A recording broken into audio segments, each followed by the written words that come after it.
All right, let's extrude an amount of space using just a 2-point perspective plane. Not a cube, but just a plane. This is very similar to the cube, but I'm just leaving out many steps because I'm not putting depth onto the box. I'll just be using the plane. So quick recap.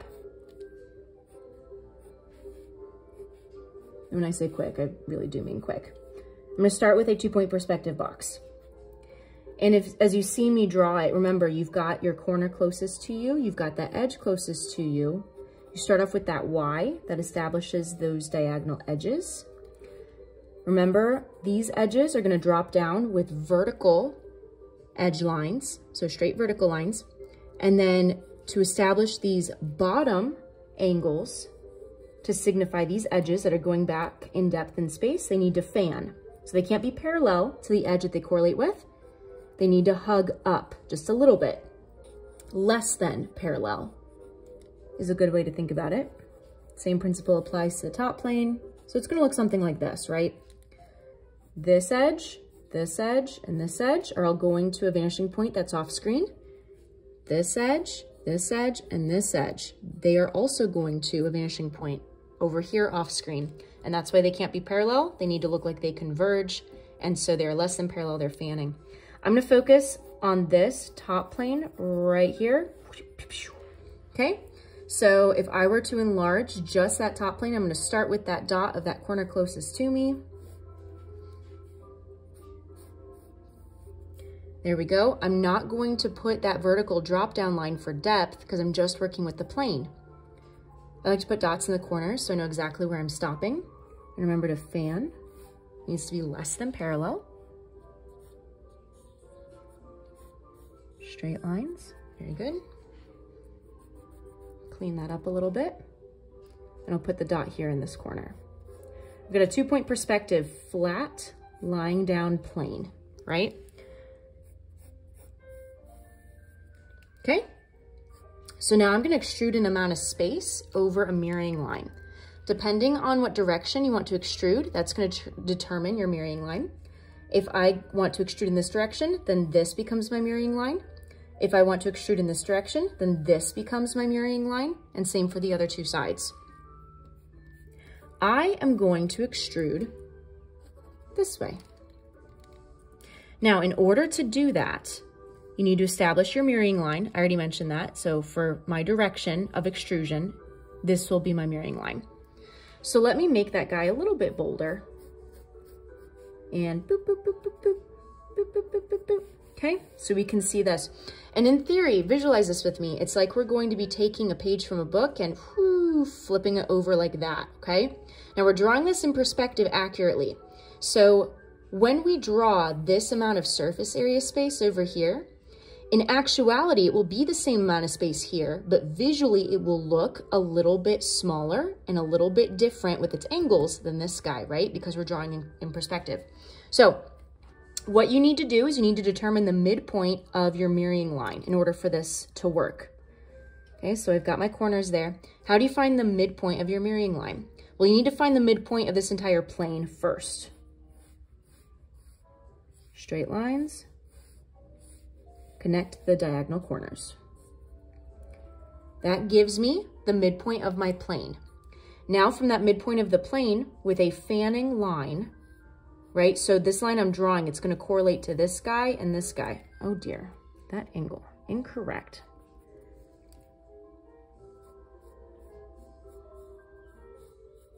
Okay, so these three need to look like they're going to the same vanishing point. Right now with trying to record myself, it is harder than it looks.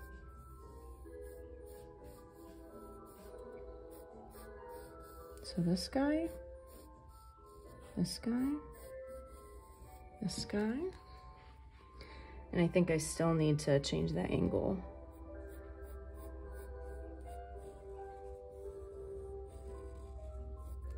Okay, there we go. Let's clean it up.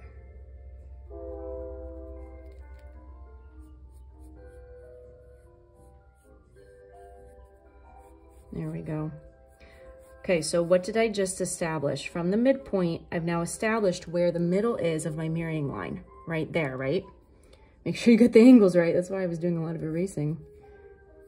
I was not getting it for some reason. Okay, but this guy, this guy, this guy, this guy, remember we fan a little bit. It needs to be a little bit less than parallel. They need to look like they're going to the same vanishing point over here. And we established that from the midpoint of the plane. We extended that line. We plopped it here at this intersection of the mirroring line. Let me label that. Mirroring line. Oh yeah, okay. So from here, this is what we need. And specifically, we're going to need the top corner of the former edge and then the middle of the mirroring line. And that's gonna help us determine how far do we extend our extrusion amount of space here. So all you need to do then at that point is take a straight line and connect the corner of the former through the middle of the current line, because we're going in this direction, right? So that's the former, that's the current, that's gonna be the future line. So the top of the former through the middle of the current, and that is gonna bring to us, if we just continue extending that, keep your line straight as possible. How do you know where to stop? It's gonna be wherever that intersection lines up with this edge line as we continue that going this way towards that vanishing point that is off screen, okay? I'm trying to make these lines bold with my pencil, but I'm gonna clean them up with my eraser, so hopefully you can see the accuracy here. Okay, so remember what we got. We got our mirroring line. Got this edge, which that edge will also continue to extend, right? Same with this edge, but from the corner of the former through the middle of the mirroring line, continue until it intersects. And this is where you stop then. So where it stops here, where it intersects with this edge, how that has been extended, this line now, again, fanning, needs to be less than parallel to the mirroring line.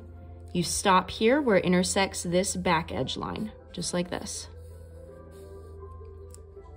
Okay, so remember how we did this. We started with a 2-point perspective flat plane, and we decided what direction we were going to extrude an amount of space from. That direction determined where our mirroring line, that was the edge line, right? So I went this way, and so my mirroring line was here. And then what you had to do is you had to find the middle of your mirroring line. To do that, you had to cross the diagonal corners of the plane that you drew to find your midpoint. And then you had to draw a straight line that was an accurate angle. Remember in this video, I had some trouble with that, but I fixed it. You need to make sure if ever you start drawing something that is inaccurate, you need to teach yourself how to visually assess, is this accurate or not? If it's inaccurate, you erase it and you do it again. Okay, so you have that line that signifies the midpoint extended to where the midpoint would be here on the mirroring line. Then you use the formula corner of the former through the middle of the mirroring line, extend that line, drop it on down to where it intersects the extension of this bottom edge right there. And then you're gonna take this stopping point and you're gonna cut off that extension with a fanning line that goes back to this off-screen vanishing point, because this line, and this line, they all correlate with each other. They're all less than parallel to that vanishing point off-screen. So now what we have is we have a plane that has been extruded this direction over a mirroring line so that the amount of space here is the same amount of space here, even though actually that is true. Visually, it looks a little bit different because we're drawing in perspective. So let me highlight some things here. I'll highlight the mirroring line. The mirroring line is going to be purple. There we go. So from here to here, that was the mirroring line. Oop. Let me highlight this plane. Ooh, there we go. Sorry for that erroneous green angle right there. All right, so we have this. Remember, this line is the mirroring line right there. But then we had to find the midpoint. We had to cross the diagonal corners, find our midpoint. We had to have an accurate angle that fanned to this vanishing point going in that direction. That's how we established the midpoint right here of our mirroring line. I'm gonna circle it. Woo! And then you do that formula of the corner of the former through the middle of the mirroring line. Middle mirroring line, you can think of it that way. Top of the former edge right there, top of that edge, that corner, straight line through the middle of the mirroring line, and continue and extend it all the way until it intersects this bottom edge. That's where you know where to stop.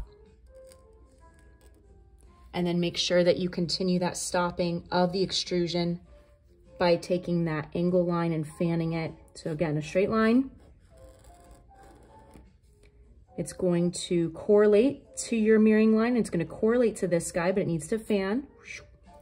And it's going to stop wherever it intersects this extended edge. And so now we have, like I mentioned before, almost like pages of a book, flip-flopping over the mirroring line. The same amount of space here is the same amount of space here. We were able to draw that in perspective. Let me now with black fully bold in the entire amount of space that we have that we're working with here. That was an original edge. This was part of our original plane, but now this was the extended bit. We knew that we stop here. We knew that we stopped there. That was that corner. And then this edge right here. Boop. Just like that.